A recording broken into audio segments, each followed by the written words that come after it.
the accountability perspective. A lot of times we're focused on blaming things that are not in our control, like blame the government, blame boomers, but it's like, let's focus on the. So that's one thing I don't like about personal finance. It's like, or about this space, is people focus on the problems being the wrong things, and it's like, let's focus on what we do have control over. Yeah. So I don't have control over the cost of tuition. I don't have control over where student loans are going to be forgiven or not. What I do have control over is, okay, where am I going to go apply for a job that's going to help my tuition? Or, oh, I'm going to have a kid. Well, let me start a 529 plan now. Yep. So they don't have to be a victim of student loan debt 20 years down the line. That's what I would say, Anthony. I mean, there's a lot to say about about that. Of course. But I don't mean to be the bad guy when I say all this. I think that's the toughest part, is making people look in the mirror and realize we have control over certain things. Welcome everybody back to another exciting show, the About That Water podcast, where we help you build strong financial habits. I am your host, Anthony Weaver, and I have the awesome opportunity to bring on a guy that's it's like amazing, because he's actually taking things to a whole nother level and actually providing you with insight in personal finances with only less than 10 minutes a show, which is amazing. And it's so much content. You definitely got to check it out. I think you would like number 40 in the on the West Coast or something like that, in the US. Number 26 now. 26. Wow. That is awesome, dude. So, I can't thank you enough for coming on the show today, Hugo. Definitely got to check out this podcast, Stay Winning Podcast. Amazing show. Hey, good morning, Anthony. Happy to be here. I'm glad we're finally doing this after so many ideas being thrown around, but thank you for the recognition. And you pushed me to put more hard work out, because you're just putting out content back and forth like you're doing this full time, and I'm like, all right, Anthony, put a video up. I gotta go put a video up too. So, right. It's very hard to stay consistent with everything else going on. Mm-hmm. So thank you for inspiring me to stay consistent. Hey, you're most welcome. And this stuff is tough. I've been doing this for about 3 years now, just from the podcasting realm, and having over 100 guests coming on the show. All this stuff is exciting to me. And one of the things I like about what you're doing is actually shedding more light into the financial realm and having that extra voice that is out there. So what really got you into, the finances in the first place? What got me into finances was necessity and pain. And I figured early on, if I just had more money, I wouldn't have the need for things. I wouldn't have such pain. So particularly, like, if there was an event I can go back to.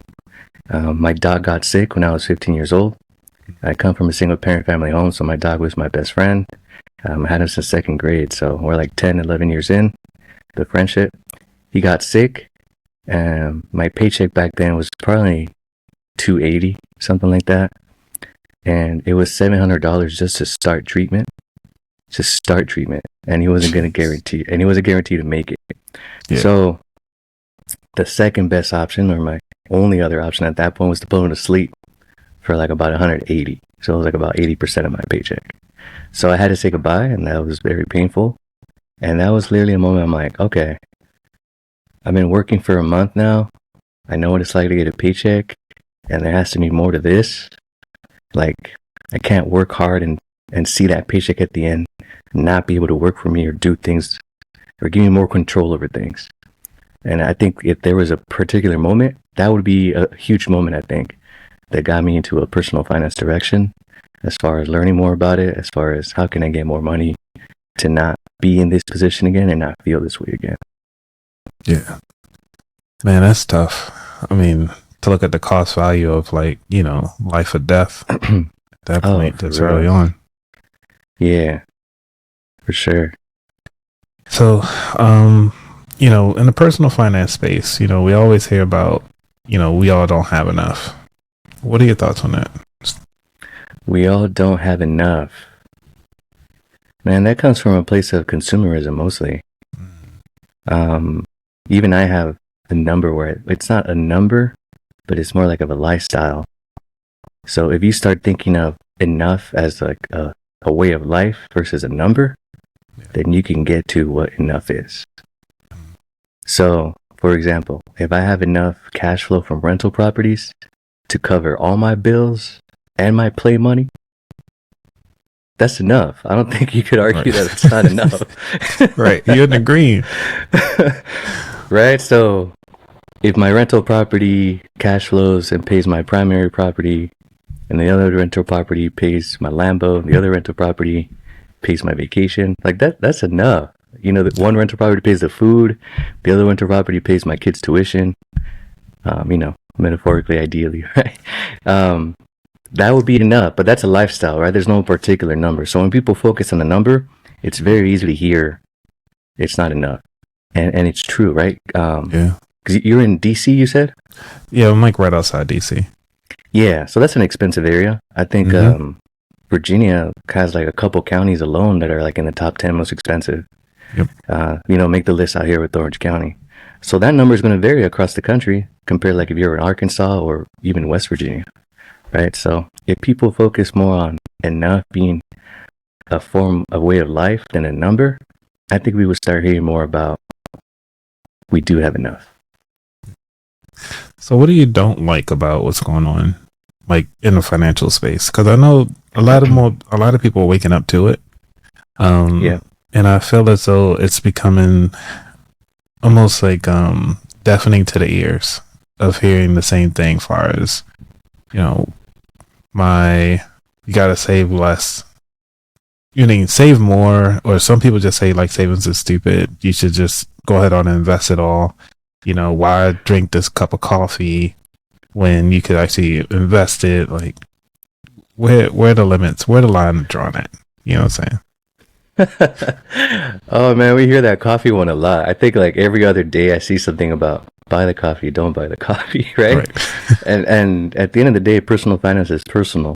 What I do want to say that I don't like about personal finance or about the space is, or at least my favorite thing about the space and when I talk about money with people is, and I don't do this directly, but the shoe fits. And by that, I mean, see, a lot of people go be like, oh, make mistakes and go learn, right? Mm-hmm. But money is such a big part of our lives that we can learn from the money mistakes of other people, right? So I'm not going to go ahead and get a timeshare and be like, oh, I made a mistake. Like, now I can't get rid of it. Now there's a monthly payment that's impacting my debt to income ratio to own property. No, I'm going to learn that someone else had a timeshare and they shot themselves in the foot from owning property because that monthly payment is impacting them. So I would say my least favorite part about the personal finance space is when I talk about it, sometimes the shoe fits. It's making people look in the mirror and realize where they messed up. But it's almost like a necessity to go there, because if you're going to grow and change and be better, you have to know that starting point and what to correct, what to tune up. So I would say that's my least favorite part about personal finance, at least for me, where it's I have to make people face the mirror and look at that. So that timeshare thing is one example. And then what I'm seeing across the board more on social media is the lack of accountability. And I think that has to do a lot with the younger generation as well. So as a millennial, I understand we're the generation with the most student loan debt, right? And all these clips that go viral are just people complaining about how either boomers messed it up or, you know, blaming corporate greed, etc. But the other least favorite part is there's no accountability, meaning we make decisions. Those decisions have consequences. Some of those consequences are good, and some of those consequences are bad. So getting into student loan debt, at the end of the day, like, it's a choice, right? And that's the knowledge I'm trying to spread. Hey, you want to go to that fancy school? Okay, maybe I recommend a state school. Maybe I recommend a school that you can drive from when you live with your parents and save on housing expenses. Okay, cool. You want to go to that school? All right. Then let's get you into an employment that pays for your tuition, or at least helps cover part of the tuition. And this is all a choice, right? It's all a decision. Like we decide, you could apply to 10 schools. At the end of the day, you're going to decide which one you're going to go to. Are you going to commute there or are you going to live there? And how are you going to pay for that? And that's from the millennial perspective. But then we have the parents' perspective. And again, it goes back to, okay, well, did you open up a 529 plan when they were born? That was something that's something that's in our control. And sometimes I sound like the bad guy, but I'm like, okay, I don't want first of all, if I start like a discussion like this, right? Mm-hmm. I'd like to start with the starting point of something we can all agree on. Yeah. So what's the one thing we can all agree on? We want the best for our kids, right? There's going to be like 0.1% that's going to disagree.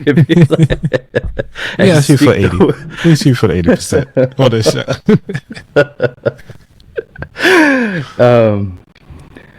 So a majority of people can agree we want the best for our kids. And my message with Stay Winning Podcast is, well, we have the power and the ability to set up this nest and what kind of world we bring them into. So if I'm going to have money for a $30,000 medical bill, I'm guessing that's around what it is. I'm not really sure. To give birth to someone, it's like, we can also put $5K in the CD, $5K in a 529 plan, contribute $25 a paycheck for the next 20 years. And by the time they're 21, you're like, hey, here's $500,000. You got your school, you got your house down payment. Like, I set you up. So the accountability perspective, a lot of times we're focused on blaming things that are not in our control, like blame the government, blame boomers, but it's like, let's focus on so that's one thing I don't like about personal finance. It's like, or about this space, is people focus on the problems being the wrong things. And it's like, let's focus on what we do have control over. Yeah. So I don't have control over the cost of tuition. I don't have control over where student loans are going to be forgiven or not. What I do have control over is, okay, where am I going to go apply for a job that's going to help my tuition? Or, I'm going to have a kid. Well, let me start a 529 plan now. Yep. So they don't have to be a victim of student loan debt 20 years down the line. That's what I was saying, Anthony. I mean, there's a lot to say about about that. Of course. But I don't mean to be the bad guy when I say all this. I think that's the toughest part, is making people look in the mirror and realize we have control over certain things that no one thought about that we have control over before. Yeah, and I think I started this show as talking about controlling the controllables, and that's one of the things that I think we all forget, that we're over, anybody that's over 30 at this point, there's pretty much no excuse to not pick up the phone. If you could pick up a phone and look at a reel on Instagram, or to even look at a tweet on X, or do any of the things that you looking online for, you can look on it more than just entertainment. You can get some education. Like most of us, with you and I as just as examples, like we constantly putting out some type of information that can either cause you to think, cause you to take action, and actually cause you to have, impact into either your life and also your family's life. And I think that's one of the things that we tend to miss, I think, is how do we actually spread the word further? I just think we're not spreading the word further enough. Because I know we like to blame. At first, when I started this thing, I actually blamed my mom. I was like, why didn't you tell me about this stuff? She was like, well, I knew about it, but she just wasn't comfortable sharing it and actually taking action on it. So, and I had that not really a heart-to-heart conversation. It was just a conversation in passing, especially about credit cards. So like now, different topics, I'll ask her like, hey, did you know about this? She was like, oh yeah. Like, you could have had me set up like a long time ago, but she just never did it. So I don't blame her. But it's just kind of one of those of like, you don't know what people really know, and all you know is just what they did, and that's very impactful for like later on in life. So it's crazy. Oh man, that reminds me of I think a tweet or a post on X that you mentioned, and Tiffany was engaged with it. Mm-hmm. So, like, why your community was like the last one to find out. about something. And sometimes you guys say some things, and I'm like, hey, that applies to like my community too. You know, and a lot of these first gen people like start like coming towards me and they're like, oh yeah, I totally get it. I'm like, I know, like only we have these problems, right? But that credit card thing, that's huge. Yeah. Yes, add your kid. If you're listening and watching this, people, please add your kid to one of your credit cards. Don't give them a credit card. That's one. Just one. Be responsible with it, and by the time they're 18, they can have a 700 credit score and just not have to worry about shopping around for a good rate. You know, they'll get the mailers. People will be knocking on their doors. They'll be getting the calls. The banks will be calling them. You know what I mean? Versus if you put them in student loan debt, you know, the banks are calling them to collect versus calling them to give them money. So yeah, that credit card one is huge, and it reminded me of that post with you and Tiffany, and I was like, yeah, me and Anthony should talk. There's so many things where I could be like you said, you're the last ones to find out, and it's funny because you're like, my mom knew, right? Yeah. You're like, well, but in my case, or like, you know, my culture is like, well, as first gen, it's like, well, my mom didn't know. But it's the actions that tell it all. It's like both of our moms didn't do anything with it. Like, well, you didn't know. So. There you go. So the consequence is the same, and it's like, let's change this. Let's change this narrative. Like, and teach your kids. You know? Right. Now that you know, yeah, go ahead on it. Oh man. But this is a conversation I think that needs to happen around the even the dinner table, just at meetings and stuff like that. Like, so hey, what are you doing with your kids? Like, how are you setting them up financially? You know, nothing, no shade or judgment. It's just kind of like, hey, you know, what strategies are you using for your family? Because like you mentioned earlier, personal finance is personal. And I totally agree with that. I'm not going to downplay that one because, and if you like to go to Starbucks every day, go to Starbucks. But if you walk in, hey, that's your choice. You know what I'm saying? So, but you could be also investing in it. You know what I'm saying? The stock market is looking nice too. So, yeah, you could be investing in Starbucks if you're going to consume Starbucks. And now there's so many fintech apps where if you swipe your card, it rounds up the nearest dollar and puts the difference into a stock of your choice. So it could be Starbucks. So there's that. Let's see. There's something else you mentioned right now that I wanted to bring up, but maybe I'll recall. Okay. A little bit later down the line. Yeah, because I know you do a little bit with crypto. That's kind of the new, not new, I would say new-ish exciting spaces, because I've known about it, let's say in 2012. When people were actually mining, because I was at the help desk and a couple of guys was actually buying machines and mining it, and I was like, well, that sounds fun. I'm not buying it right now. I got other things to deal with, because I was dealing with schooling. I was getting my master's degree and you know, getting some certifications for you know, just so I can elevate myself in schooling. And they was like, oh yeah, well, I'm on like 3 of them yesterday. I was like, okay, that's nice. Like, somebody else got 12. Yeah, these are Bitcoins. Wow. Yeah. When it was brand new, early on, we could just use I think there was a Raspberry Pi was out, so you can just use like maybe 2 Raspberry Pi to mine. Yeah. And now people gotta use whole like warehouses now. It's crazy. Yeah. Yeah, it's only gonna get more difficult now with the halving coming up. So talk about your adventure inside crypto. Unfortunately, I didn't hear about it that early. Maybe this is where I can say, why are we the last ones to find out? And I'm always like, is this a culture thing? Is this a poverty thing? A first thing? Like, you know what I mean? I heard it in passing. I was like, because, you know, a couple of white guys were talking about it. I was like, oh, sounds nice. You know, I mean, I don't think I even know the computer in 2012. You're probably a little younger than I am. So. I'm 35. What about you? Oh, okay. Yeah, we're about to say 39. Okay, cool. Oh yeah, so you're a millennial too then? Yeah. Yeah. So that's the thing. I mean, I don't even think I had like my own personal computer to like go adventure out. Like even like to keep up with crypto now. Yeah. You still have to be online like all the time. That space is changing so fast.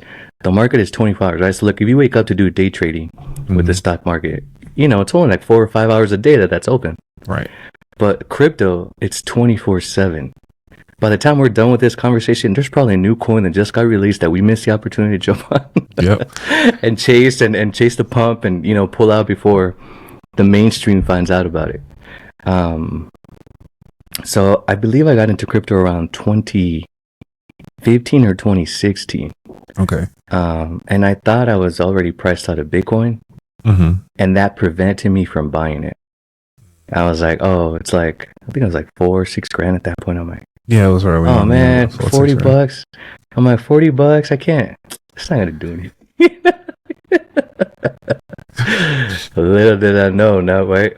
But yeah. I did get into Ethereum when it was about about $130. That had to be at least what, 2019, 2018. Yeah, 2017, 2018 vibes. Around that time. And I was telling people, hey, look at Ethereum. Like, if you miss Bitcoin, I mean, every year someone says you miss Bitcoin, but at that moment I was like, some Ethereum, and I had a nice bag of Ethereum. But unfortunately, I lost my job, and I had to, like, that was my emergency funds. Like, I'm like, okay, I'd rather pay my mortgage. Yeah. And that's where I cashed out. So luckily, because of the Ethereum pump, I was able to not go into foreclosure and everything. But I think 2017, 2018 is when I really started getting into it and downloaded the apps and doing the research and going, okay, I like this. I think it's cool. And then 2020, that's when like the whole NFT rush thing was going on. Yeah. And that's when I got into that and did more research on blockchains. And like, it wasn't just an investment in a coin anymore. And it wasn't just NFTs anymore. I think by the end of 2020, early 2021, it was more about Web3 and blockchain for me, and the actual technology and how it can revolutionize what we call the Web2 world. And that's when I found Cardano, and I go, okay, this blockchain makes sense. Like, it's decentralized. Now it's more than just meme coins and the mainstream coins. Now it's like about the actual blockchain technology. And I go, okay, well, if this is competing against fiat, let's go with something that's decentralized. That's where I came across Cardano, probably like around 2020, 2021, and saw that technology, how no one knows the keys, how it's never shut down, how it's cheaper to transact, faster to transact than what was considered the big boy at that time, which was Ethereum. So yeah, it's been at least a good 6-7 years now, maybe, since I've been into crypto, and most of my stuff is within the Cardano ecosystem. And in my platform, I try to implement how crypto can change people's lives. I mean, it really levels up the playing field. Yeah. That blockchain technology allows anyone to build anything, market it, provide a service. I mean, these people are bringing banking to third world countries where there's no internet connection. They're bringing internet connection to where there isn't. They're bringing cell phone connection to where there's no towers. Just regular people all through blockchain technology. So it definitely cuts out a lot of the politics they have to go through with permits and big corps. And we're still very, very early, and that's the exciting part of it. To me right now, crypto is the way Starbucks, Amazon, and Apple were in 1991. That's how early we are in crypto. So if Gen X was able to take advantage of that, congrats to you guys, Gen X, for being in your prime adult years when that was happening. But for anyone listening, that's how early we are in the crypto space. I'm excited where it's heading. Well, what kind of bags do you hold, Anthony? For me, I've been looking at crypto, researching it. I have yet to actually take the plunge. Okay. So that's because I'm looking at, do I try to do it fully anonymously? In order for me to do it fully anonymously, I'll have to create like a fake name, get like one of those cards, the gift cards from like the grocery store, pay in cash, get a cold card, like a cold wallet. Yeah. Once I get the cold wallet, buy a whole nother laptop, hook that up, get a VPN, and then do it all of that. And I was thinking like the minimum cost to do just on a hardware piece will be about $300. And then I could use the money as whatever to transact whatever I need at that point. Just keep running back to the grocery store. Okay. But the other option I was thinking about is like, whatever, just put my name out there and just get my own coins. As long as I got the money, it doesn't matter. So that's one of the reasons why I've been going back and forth with it. So you're talking about the KYC process on the exchanges. Yeah. Like if you go to Coinbase, it asks you your name, your address, and all that stuff, right? Yeah, this is where Web3 kicks in. You could download a mobile wallet right now on your phone without your name, without any questions asked. You'd be like, Hugo, I'm gonna sell you $20, and I will sell you $20 in return of your coin of choice, and no one has to know. Okay. And then if you want to buy my merch, like my hat, yeah, I'll take that crypto as a form of payment, and I'll mail it to you. You know, nice. So it's going back like when people were exchanging shells and salt. You know what I mean? Like, said shells and salt, yeah. So. Yeah, so I'm glad you brought that up because a lot of people are probably in that same position, right? And how down the line it could be integrated with CBDCs and things like that.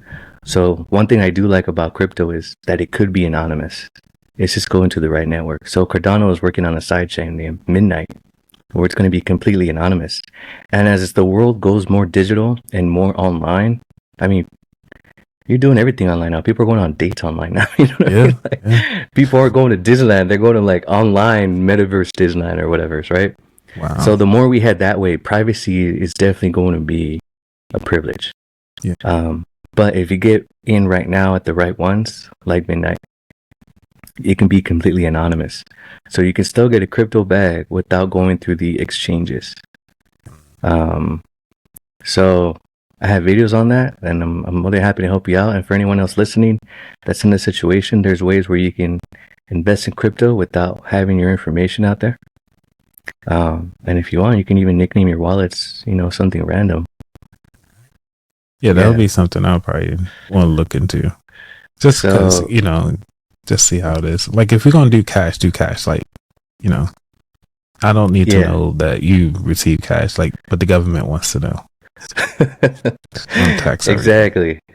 Exactly. So that's what I mean by we're early, right? There's still, at least the U.S. is behind compared to other countries in regulation, right? I mean, you have El Salvador. I mean, you see what they're doing with Bitcoin City and how they're implementing it now in their curriculum at school and the tax benefits in Portugal. So I think my friend Masterpiece Finance, and or at least of him. So we're collaborating on a video. And we were splitting the check. I think it was, what was that? Ruby's? Yeah, that was a restaurant. Not that that's important. Right? We were at some restaurant. And, I pay the bill. And then he asked me the same question, like, oh, anonymous and stuff. I was like, look, you could download this wallet right now. And instead of giving me the money for this bill, like, let's just put it back. I'm going to send it to you in this coin. So he was so surprised how easy it was. So now when he splits the bill with his friends, he just says, hey, just send me in crypto. Half of them have it, half of them don't. That's how early we still are. But yeah, it is that simple, my friend. So for anyone listening, feel free to reach out, and the app that I invested in is called Exodus. So I was an early investor in that, and they're a digital wallet that's completely anonymous for you to hold your crypto. Yeah. Okay. So if you do a digital wallet, because I like the cold wallets mostly because I can have something physical. That's me. I like to take it off the internet if I need to and put it back as when I'm ready to use it. So which one do you recommend? And this is not a shill, but yeah, I do like Trezor. Trezor has partnered up with Exodus. I was never a fan of Ledger, and I'm glad I called that one right. You've seen everything with Ledger. Yeah, seen Ledger, yeah. But Trezor, their whole data is open source, so everyone's out there and be like, hey, try to hack us. So Trezor is easily integrated with Exodus. So if you want to use Exodus, for example, to get the crypto first, Like I'll just send it to your Exodus wallet after you sell me, for example. So like I'll be the bank for you, right? Yeah. And then from Exodus, you can put it to your Trezor, and now it's offline. Now you hide it somewhere, and don't hide it lose it on somewhere a real boating good. trip. Exactly. Don't lose it on a boating trip, and Yep. you know, if you're really investing for the long term, that's a good strategy, because you can forget about it. Yeah. And 10 years from now, you're like, wait, Don't I I have got some? I have $500,000 somewhere. Where is that? Yeah, because I think it was what that one guy early on. He had Bitcoin. He had at least what a couple hundred, like couple thousand Bitcoin or whatever, and it went up to like 30,000 at one point. And then during that time frame, he was like he lost it on a boating trip. And I was like, it made the news. So I was like, wow, lost it all. Yeah. So yeah, let's discuss that. So now we have Tangent Wallet, and it provides you backup wallets. So they have a wallet that's the size of a debit card. So the chances of losing your debit card are probably more slim because they just fit in your wallet, right? Like you're always like, where's my wallet at? It's kind of like your car keys. Like you're always on top of that. Like, where's my phone? Where's my wallet? Where are your keys, right? Yep. So you can stick it as the size of a debit card in your wallet. And they also have one where it's a ring. That is cool. So the ring, that's really cool. Yeah, that's cool. That's cool. That's cool. Right? So let's say you get your girl like, $10,000 diamond ring. You're like, hey, I want this $60 ring with 10,000 of Bitcoin. Right. You know what I mean? Yeah. And the good thing is you can back it up. So, let's say you're traveling, you misplace it, you get mugged, whatever.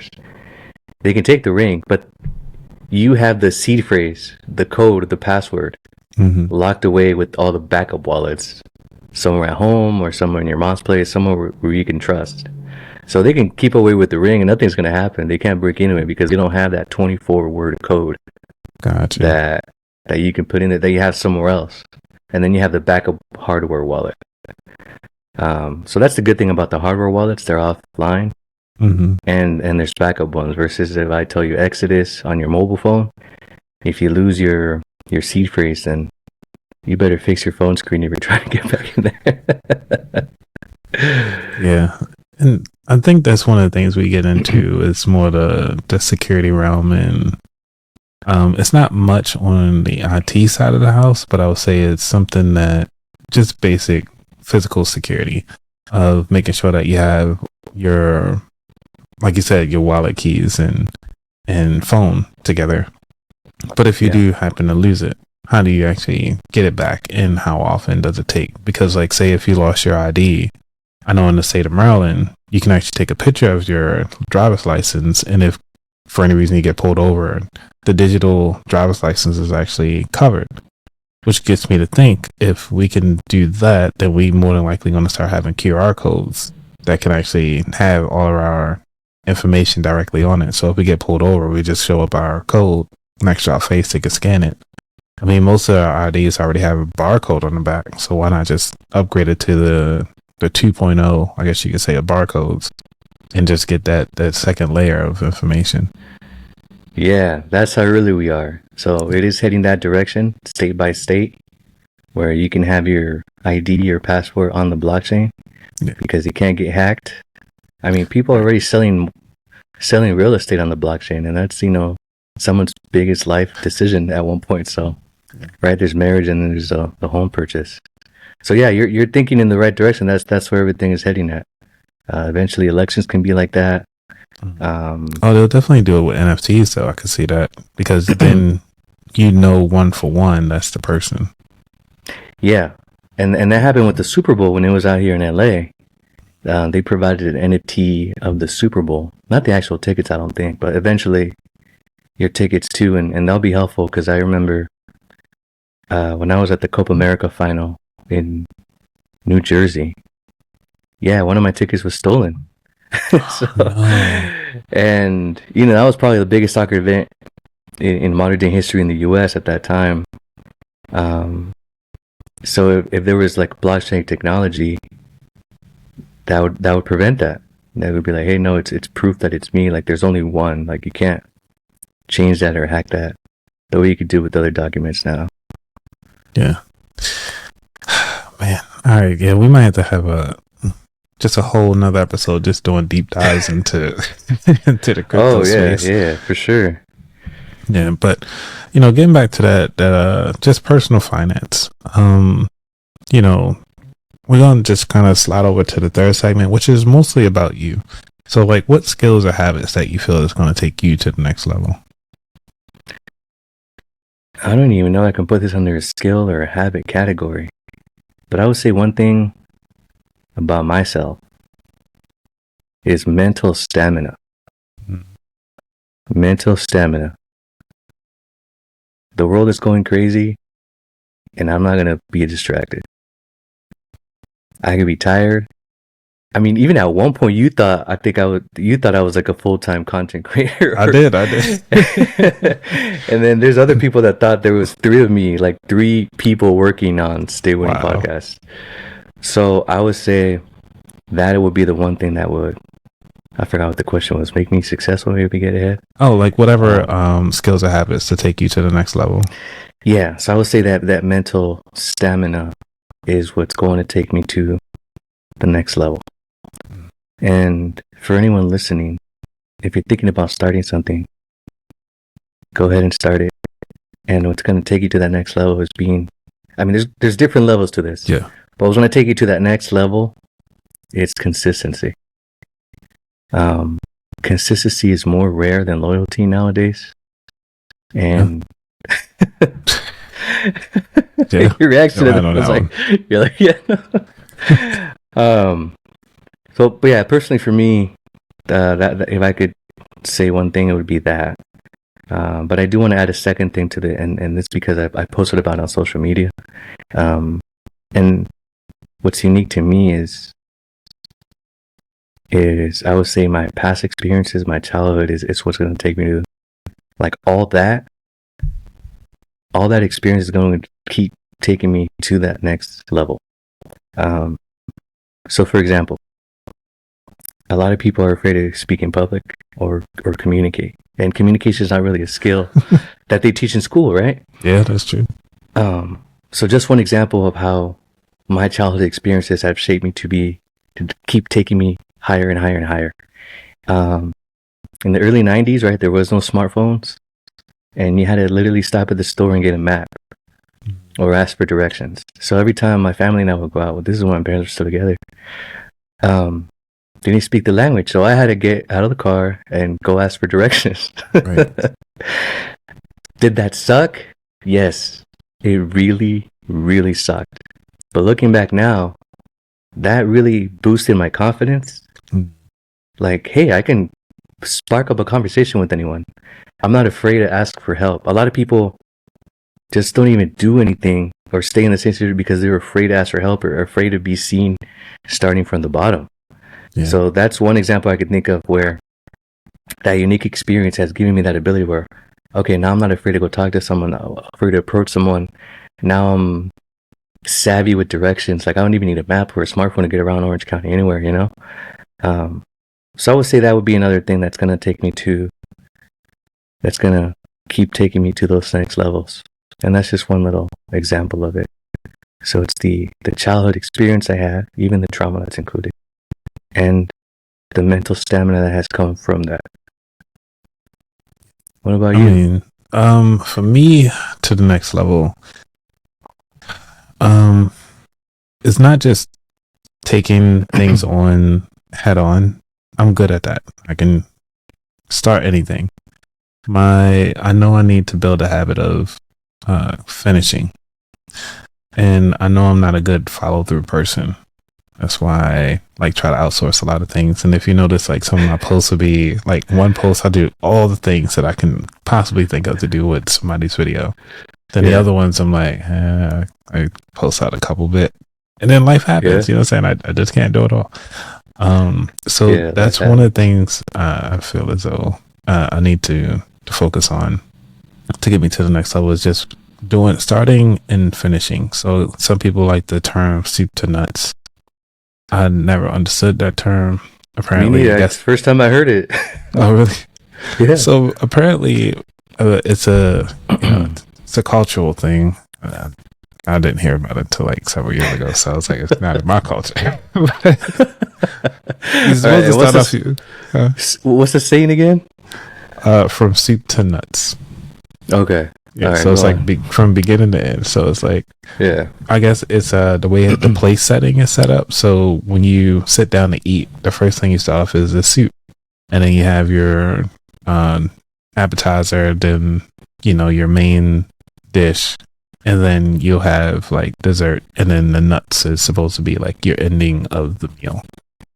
And that's where that phrase comes from.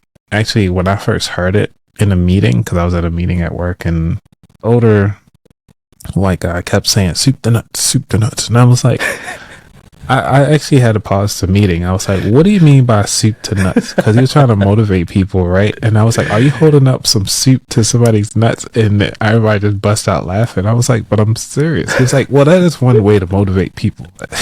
You really mean from beginning to end. I was like, okay, now I get it. So that's an easy way to not lose sight of that message, of that motivation. Oh man, I gonna mess me up for lunch today. Every time I see a bowl of soup, right? First time I hear about it, people. So I like learning new things. So thank you, Anthony. Hey, that's what I'm here for. Yeah. But great, I like and that's the reason why I do the shows, because I learn a lot from everybody, and I like to learn new things, and if I can, that's what I do. Some people say from birth to death or something like that, like of a project, like when they talking about project management and stuff like that. So from birth to death, obviously getting rid of the project, and that's easy. You know what I'm saying? We that's a universal beginning to end, not yeah. So another thing. Oh man. So is there anything you want to leave the audience before we dive into the final 4 questions? The final 4 questions? Yeah, do you have do you have anything you want to leave the audience with before we dive into it? Yeah, subscribe to Anthony's channel. Thank you. Definitely want to leave you guys with that. I think we discussed some things. I mean, I know we can talk all day about we could every single topic, so we might have to break this into like 12 different episodes. You come out of my podcast too, and we do like series 2. There's just so much to talk about. But I think you and me, we could probably on a future date sit down and talk about more about the cultural things. Yes. And how that impacts our view on money. So yeah, just subscribe to Anthony. That's what I want to leave you guys with. I appreciate you, Hugo. All right, you ready for the final 4? All right, let's go. All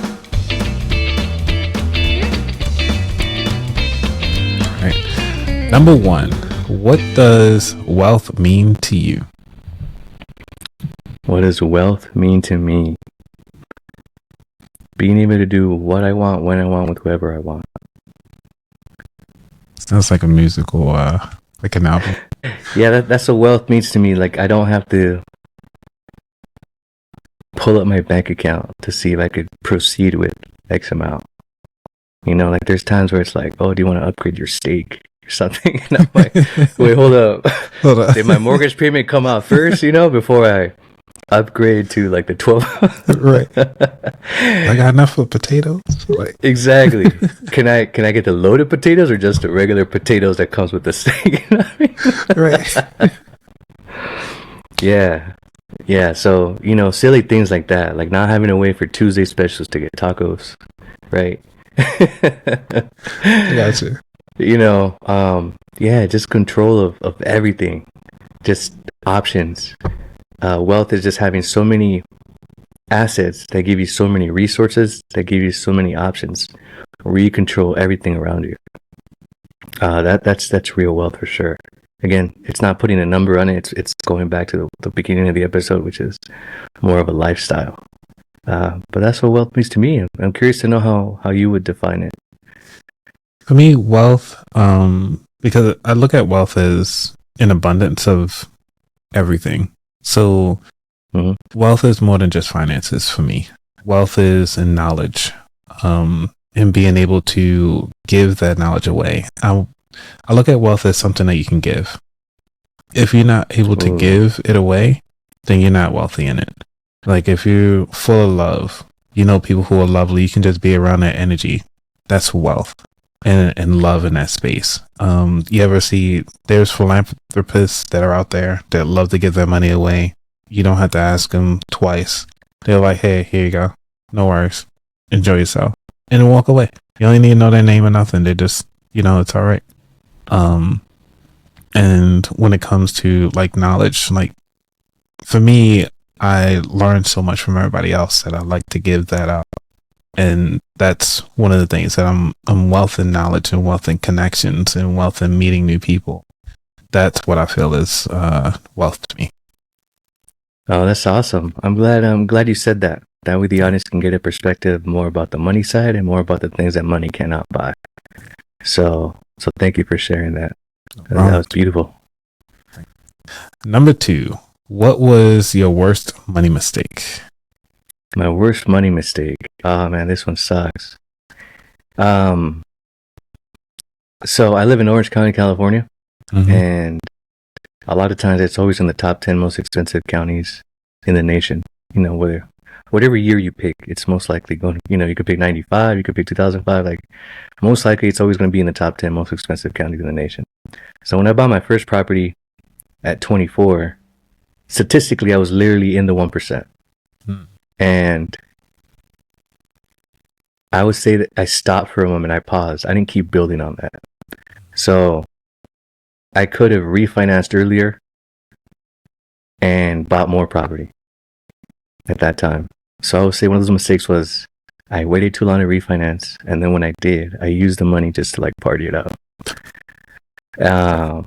And I'm happy to, I don't know, happy to say that it's a thing, but for anyone that follows me, it's like, learn from that. Just because I got my first property doesn't mean I was at the top yet. That was my mistake, thinking, even though I was statistically at the top, right? Whether you want to think about single males, whether you want to think about millennials at that time, whether you want to think about Hispanics at the time, whatever statistic it was, I literally was in the 1%. And that was my mistake, thinking that I was already at the top. But I definitely was not. And that would probably be one of the biggest mistakes. It's like, wow, I could have had at least two additional properties that are cash flowing me right now. So I hope people can learn from my mistake and not commit that mistake. One property does not mean you're at the top, even though it could be really, really hard to obtain. And I think the other thing that's related to that is the circle of people I was around with. So if I had elevated my circle at that same time, then I probably wouldn't have felt that I was at the top. I would have felt like, oh, there's still, like we were talking about earlier in the episode, there's still levels to this. Like there's still, there's people with 2 or 3 or 4 houses. So that would be, if someone else is going to walk away with something from this message is, who you surround yourself with is very important. Your network really is your net worth. And I would say a lot of times it is hard coming from my community to find a good circle. I went to a school district where 8 out of 10 male students did not graduate high school. Wow. And that was due either to murder, suicide, being locked up, being deported, dropping out of high school, moving away. So for a long time, I was, as I elevated my income, my job, my lifestyle, I didn't elevate my circle. And I think those two are related in that sense. So I would say that's the biggest, or a 2-part answer of what would be my biggest financial mistake. So I could have probably had 2 additional properties right now, probably getting another deposit right now from collecting rent. Right. Yeah, I would say that's it. Yeah, because you want to share yours? Sure, I'll share. So I have several money mistakes, but I think of one of the times that I kind of wish I had done more, which was to educate myself about finances sooner. Because it was like, it wasn't until like I was near the end of my undergrad, I started looking at finances. If I had actually took, because I was getting student loans, I'm still paying on them things. It's ridiculous. But it's just like, if I had took advantage of the student loan process back in the day, because at the time I think it was only like 3% for the student loan payment, but I wasn't paying anything because you're going to school. I should have, I could have actually owned a couple properties that were near campus. And back then I heard that they were just giving away houses if you could breathe. And since then, you know, this was before 2008. Yeah. So I was actually around that time frame when I was graduating. But before, if they were just giving away houses, I could have easily gotten a house, threw a couple people in there, a couple roommates or whatever, just near campus, and rented that bad boy out, and not realizing like, hey, I'm not at the top of my income right now. I'm at the beginning. And I did not know, again, like you said, your circle actually impacts your environment and your finances. It's like, because people in my circle, we were partying. Like, hey, when we going back down to DC? Like, you know, what party we going to? Like, I was everywhere. So it's just one of those things that, you know, I just kind of wish. It's like the wish you coulda, shoulda type deals. But I think my biggest money mistake was actually not taking full advantage of my student loans when I had them. Cool. Wow, that is a huge one for sure. Because I remember thinking about that too. If you had a heartbeat, you can get a loan, and you were already in the adult stage at that point, right? And I remember they wouldn't count your student loans against your debt to income ratio back then. They didn't. So you would say, "Oh, I'm not making any payments right now." They're like, "Oh, that's fine. It's not impacting." Now it does. Even if you're not making payments now, they still okay. 10% of that is what they will calculate now, and if you're trying to qualify for a mortgage. Yeah, that one's huge. That was definitely huge. Yeah, and that's the reason why I'm like, yo, I could have bought up like half of Baltimore with all that money I was getting. Oh, in Baltimore, that would have. Yeah, north of DC, that would have gone really far. Yeah. For sure. Oh man, I hope people learn from us, Anthony, so they don't go ahead and make those mistakes. Whether it's student loans, whether it's how to go about capital. And the other mistake I'm seeing is a lot of people. See, so you're in the older millennial. I guess I'm in like the middle. Yep. Right. So I see a lot of both. Right. Like you came into adulthood like during the worst economy in adult life. But I was ignorant though. I didn't even know that was the worst. I'm up here trying to survive, go back and forth to work. I didn't know what was going on. Yeah. I was paying attention. So that's why we do what we do. We want people to be aware. A lot of it does come to just having that financial literacy knowledge. I mean, I talk about that being the real epidemic in the US is the lack of financial literacy. Just the example I used in the beginning of the conversation about student loans. If you look at the divorce rate in America, one of the top reasons for divorce is money problems. A lot of money problems happen because of lack of financial literacy. So now, in everyone around me, it's like getting married, right? Like in their 30s, it's like, you're getting married, it's like, man, you're getting married, but they have like $100,000 in student loan, and you're trying to buy a house together, but now you can't. Oh, it's just, I hope people learn from us, Anthony. And I appreciate you being open and transparent. And I think that's what I like about what you want to do with your audience. And what I try to do with mine is being transparent. It's not easy. It's putting ourselves out there and saying, hey, we're looking in the mirror. Don't make this mistake. So if people walk away from something, I hope they're learning from our mistakes. But man, you're taking it back to, exactly. You're taking it back to good mortgage days and bad mortgage days. Because I remember I was an assistant loan officer. Because I wasn't 18 yet, so I couldn't work full time, and there was no such thing as like part-time loan officers or whatever. And I remember these people just making so much money because everyone was getting a loan. Like there's literally a quote that says, "If you had a heartbeat, you got a loan." That's it. And that's what you're saying, right? Like, oh man, I could have. You're like, give me the loans. Right. They give you all of it. Give me finance later. Exactly. Shoot. So, and I was just seeing like how much. So, in California, you're talking about houses. At that point, you're talking about like $800,000 loans, and the commission on you're talking about like $30K per deal. I mean, there's these people that are like, yeah, I'm like, wow, all you need is one a month, and people are doing like 12 a month.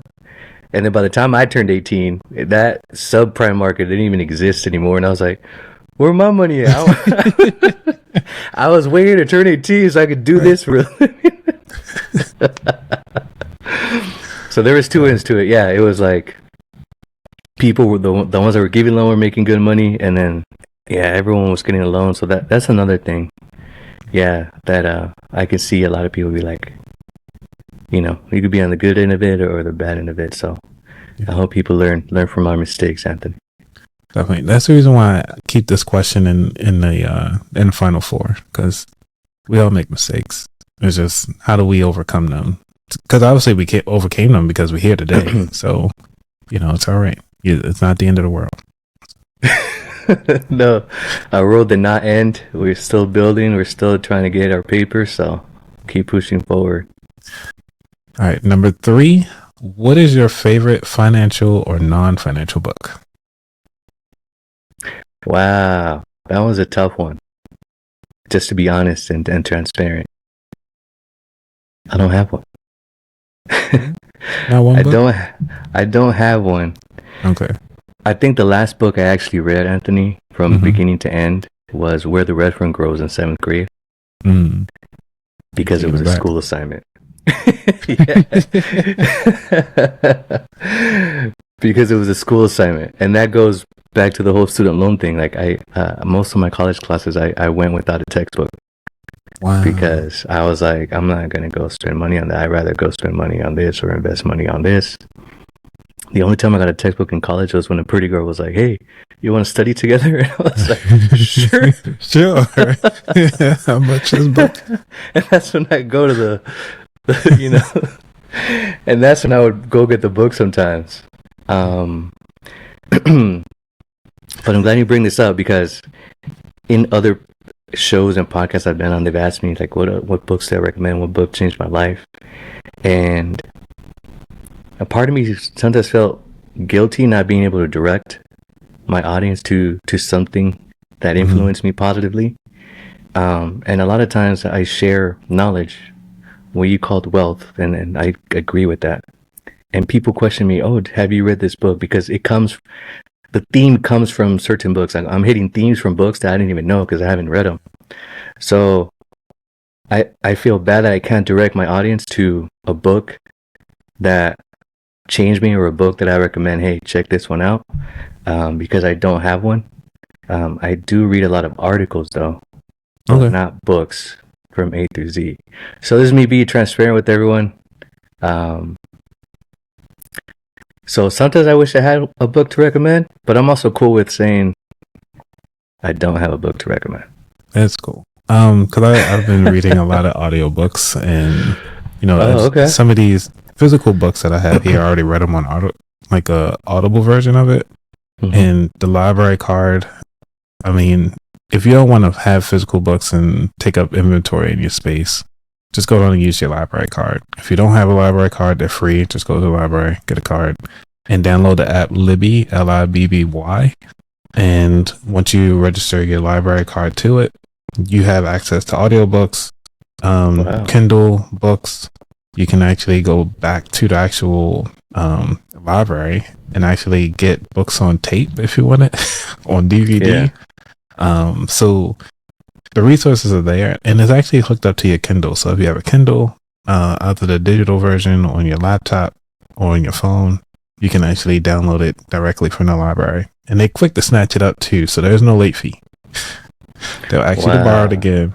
Because the book I was reading, air quotes here, it's You Own You by Eric Thomas. So at the time of this recording, the library snatched it up. It was like, well, 10 people are waiting in line. You got to get back in line now. I was like, for an audiobook? For an audiobook.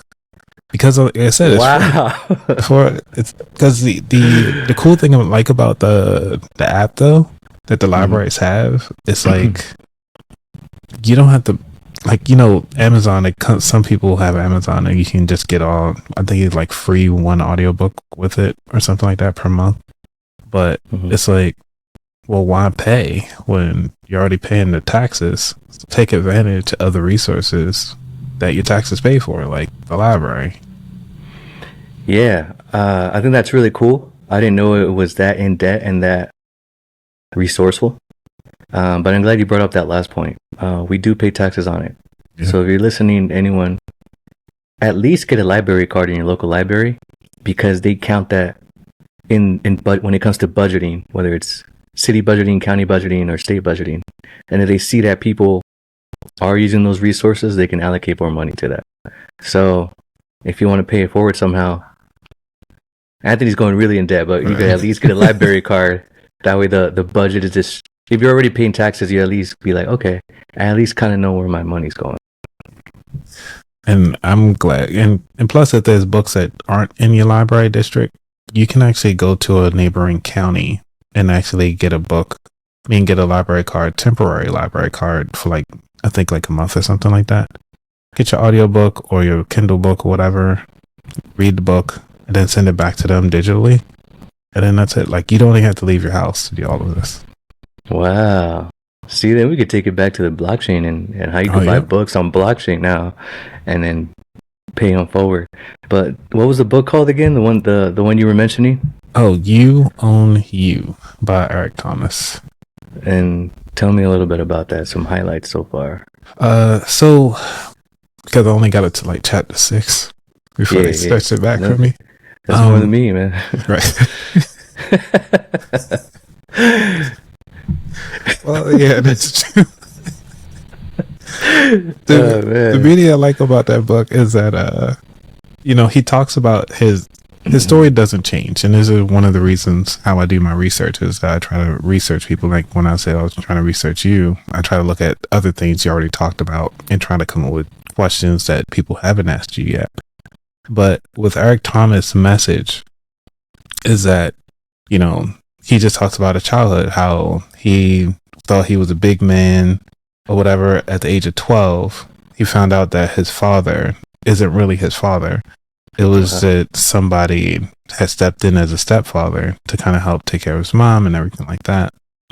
And that he was actually, you know, he was like, you know, he was so upset with his mom. He didn't want to be in the house. So he left at the age of 12, being homeless, eating out of trash cans, stealing from stores, just trying to, you know, make ends meet for himself and using the payphone to call people. So this was like early, I think he had like early 90s, early or late 80s, that he's doing all of this.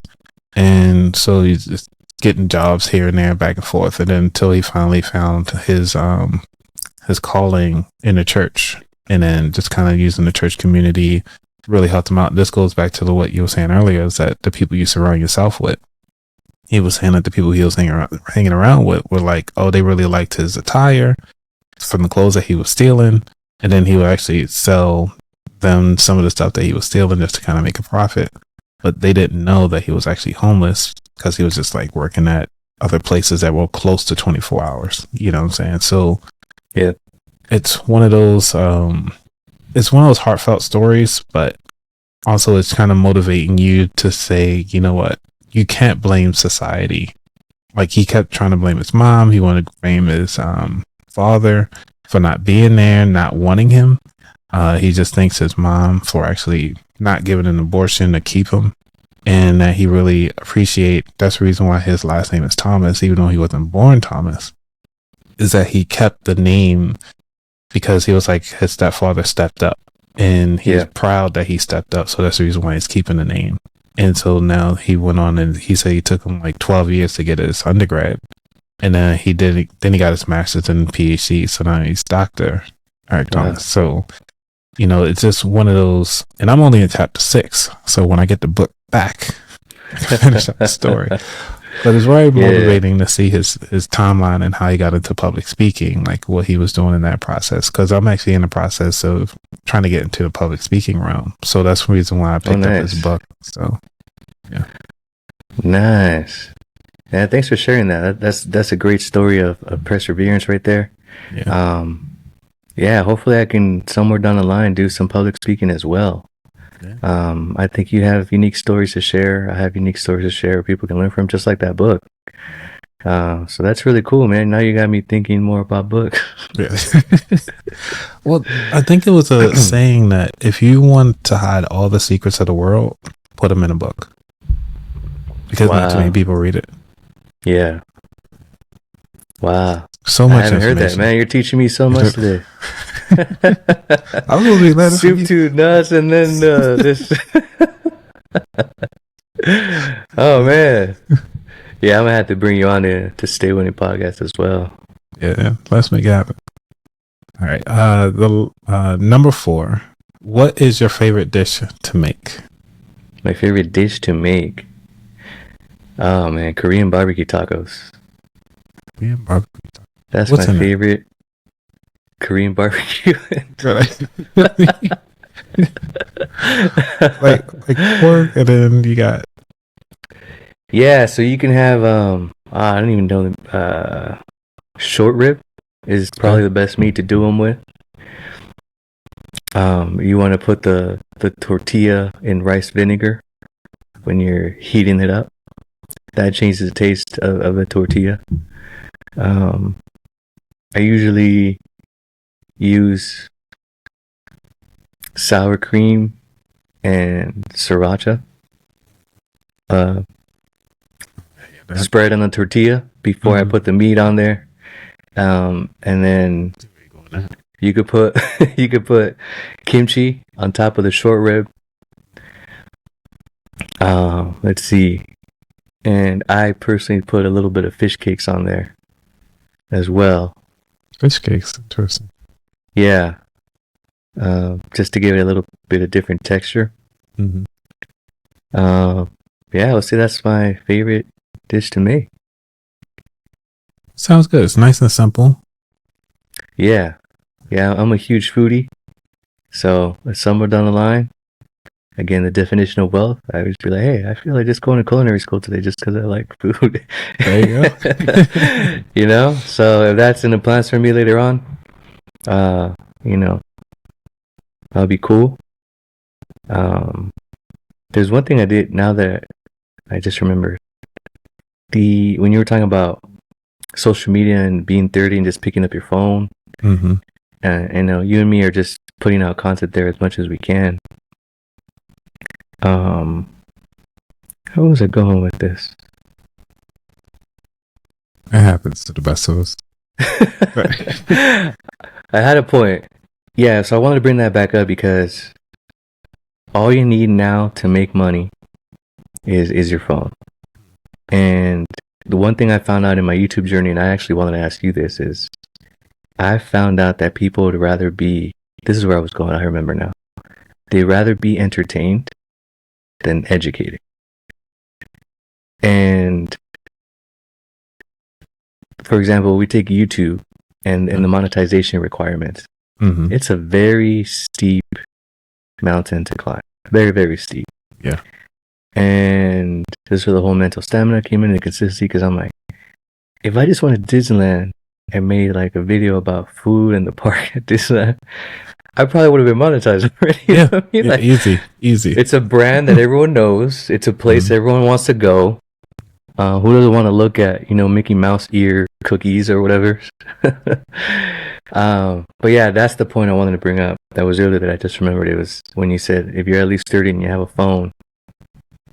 I would say that's one thing from YouTube that YouTube has taught me is people would rather be, and not to shoot anyone down, people could do whatever they want with their time, is entertained versus educated. So all for anyone listening, I hope we also entertained you today. That's one thing I want to implement on my podcast now that I'm adding video to it is, okay, we're educating people for sure, but now I got to think about it from an entertainment perspective. But yeah, when you said those 30-year-olds in the phone, that's the thing I remember. All right, the last question of the show, which is where could people find out more about you? Oh, probably X is the best way to find out more about me. That's where I share things first. So I'm working on a house flip or something. X is always the first place I share something. So people want to learn more about me. X is probably where I'm more transparent. And they can follow you at. Oh yeah, you can follow me. See, I usually put my name as my handle. This time I didn't. But yeah, you can find me at Stay Winning Pod on Instagram, YouTube, and X. So those are my 3 main platforms that I focus on. But X is probably a good starting point for people to get to know me. Awesome.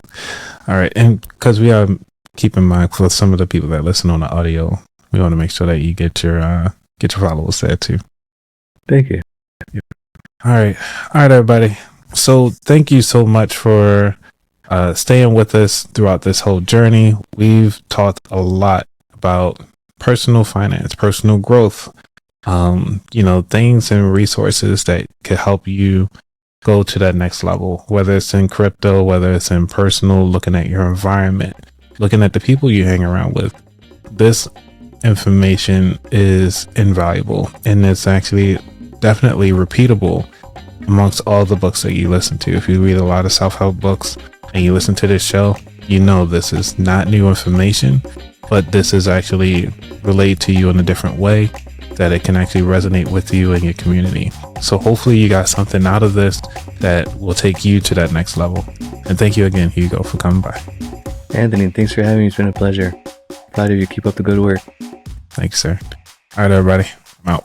Peace.